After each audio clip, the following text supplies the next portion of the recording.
The Champ Matthew Affair. Chapter 1. Sister Simplice. The incidents the reader is about to peruse were not all known at Sir M. But the small portion of them which became known left such a memory in that town that a serious gap would exist in this book if we did not narrate them in their most minute details. Among these details the reader will encounter 2 or 3 improbable circumstances, which we preserve out of respect for the truth. On the afternoon following the visit of Javert, Emma Madeleine went to see Fantine according to his wont. Before entering Fantine's room, he had Sister Simplice summoned. The 2 nuns who performed the services of nurse in the infirmary, Lazarus ladies, like all sisters of charity, bore the names of Sister Perpétue and Sister Simplice. Sister Perpétue was an ordinary villager, a sister of charity in a coarse style, who had entered the service of God as one enters any other service. She was a nun as other women are cooks. This type is not so very rare. The monastic orders gladly accept this heavy peasant earthenware, which is easily fashioned into a Capuchin or an Ursuline. These rustics are utilized for the rough work of devotion. The transition from a drover to a Carmelite is not in the least violent, the one turns into the other without much effort, the fund of ignorance common to the village and the cloister is a preparation ready at hand, and places the boor at once on the same footing as the monk, a little more amplitude in the smock, and it becomes a frock.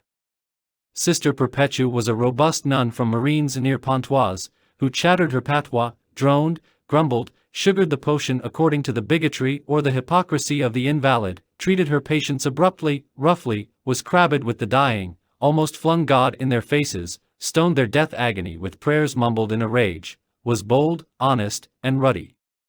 Sister Simplice was white, with a waxen pallor. Besides Sister Perpétue, she was the taper beside the candle. Vincent de Paul has divinely traced the features of the Sister of Charity in these admirable words, in which he mingles as much freedom as servitude. They shall have for their convent only the house of the sick, for cell only a hired room, for chapel only their parish church, for cloister only the streets of the town and the wards of the hospitals, for enclosure only obedience, for gratings only the fear of God, for veil only modesty. This ideal was realized in the living person of Sister Simplice. She had never been young, and it seemed as though she would never grow old. No one could have told Sister Simplice's age.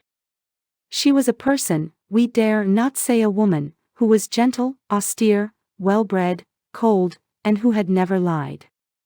She was so gentle that she appeared fragile, but she was more solid than granite. She touched the unhappy with fingers that were charmingly pure and fine. There was, so to speak, silence in her speech. She said just what was necessary, and she possessed a tone of voice which would have equally edified a confessional or enchanted a drawing-room. This delicacy accommodated itself to the serge gown, finding in this harsh contact a continual reminder of heaven and of God. Let us emphasize one detail.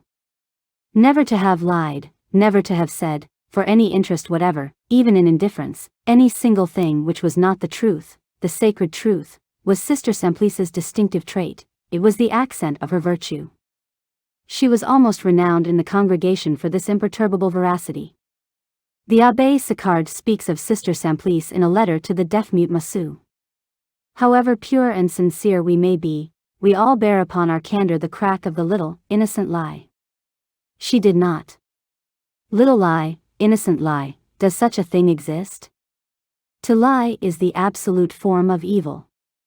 To lie a little is not possible. He who lies, lies the whole lie. To lie is the very face of the demon. Satan has 2 names, he is called Satan and lying. That is what she thought, and as she thought, so she did. The result was the whiteness which we have mentioned, a whiteness which covered even her lips and her eyes with radiance. Her smile was white, her glance was white. There was not a single spider's web, not a grain of dust, on the glass window of that conscience.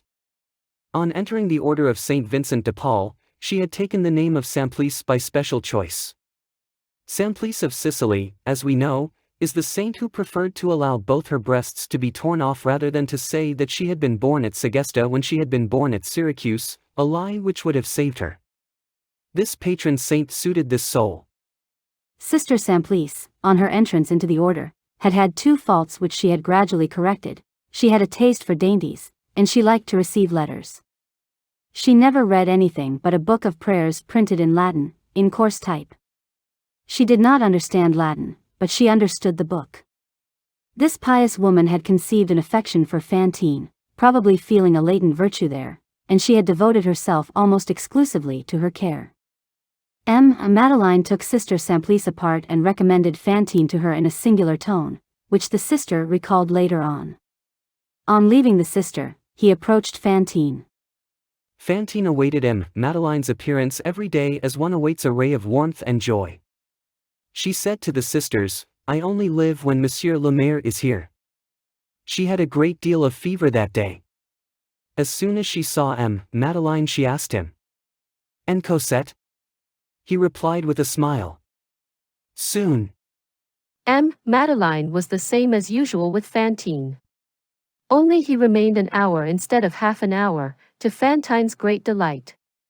He urged every one repeatedly not to allow the invalid to want for anything. It was noticed that there was a moment when his countenance became very somber.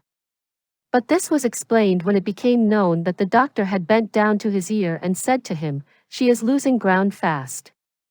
Then he returned to the town hall, and the clerk observed him attentively examining a road map of France which hung in his study. He wrote a few figures on a bit of paper with a pencil.